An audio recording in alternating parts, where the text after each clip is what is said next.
राम राम सभी ने। आज जो है आपने जो है पहले एक डायलॉग सुना होगा, मुंबई पे राज करता हूँ मैं, मुंबई पे अपने जो है जिगर पे बना हूँ मैं, किसी मिनिस्टर ने नहीं बनाया मुझे। ये डायलॉग तो आपने जो सुना ही होगा।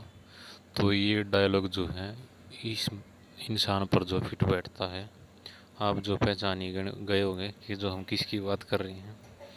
आज हम बात कर रहे हैं प्रभावशाली संदेश वाले कार्टून बनाने से लेकर महाराष्ट्र की राजनीति मंच पर बेहद महत्वपूर्ण भूमिका निभाने वाले बाल ठाकरे के बारे में।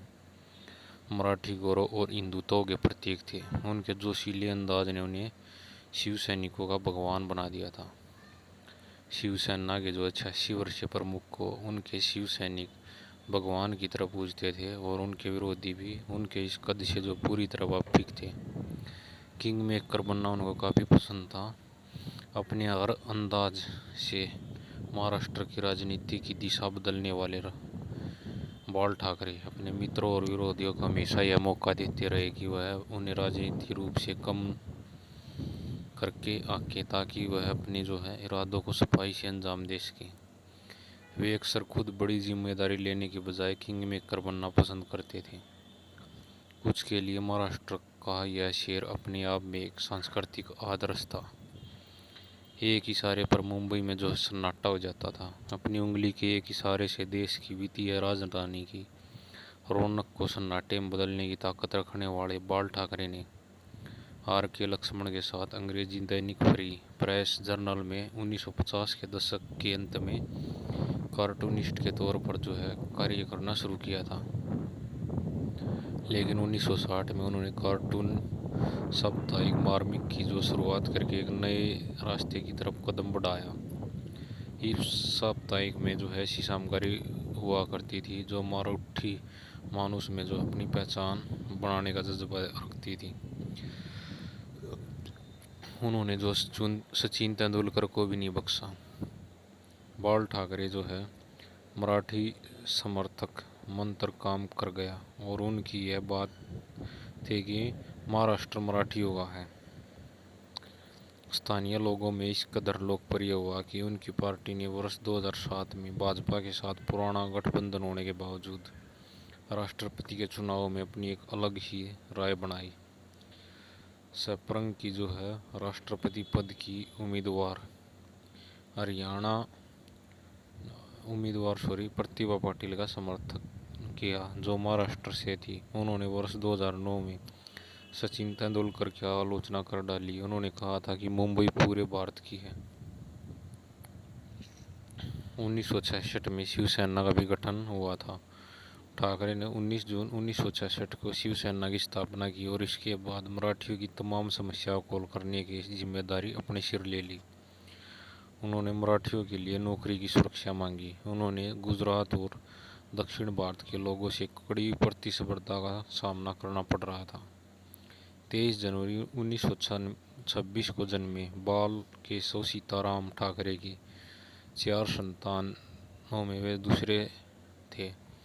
उनके पिता लेखक थे और मराठी भाषी लोगों के लिए अलग राज्य की मांग करने वाले आंदोलन संयुक्त महाराष्ट्र आंदोलन के सक्रिय कार्यकर्ता थे। खुद को एडोल्फ हिटलर का जो है प्रशंसक बताने वाले बाल ठाकरे ने महाराष्ट्र में मराठियों के लिए एक अलग सेना बनाई, जिसका इस्तेमाल वह विभिन्न कपड़ा मिलों, अन्य औद्योगिक इकाइयों और मराठियों को जो है नौकरी आदि दिलाने में किया करते थे। उनके इन्हीं प्रयासों ने उन्हें हिंदू हृदय सम्राट बना दिया।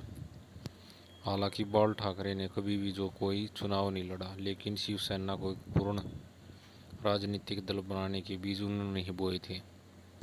जब उनके शिव सैनिकों ने बॉलीवुड सहित विभिन्न उद्योगों में मजदूर संगठनों पर नियंत्रण करना शुरू कर दिया था, शिवसेना ने जल्द ही अपनी जड़ें जमा ली और 1980 के दशक में मराठी समर्थक मंत्र के सहारे जो है बरन मुंबई नगर निगम पर कब्जा कर लिया।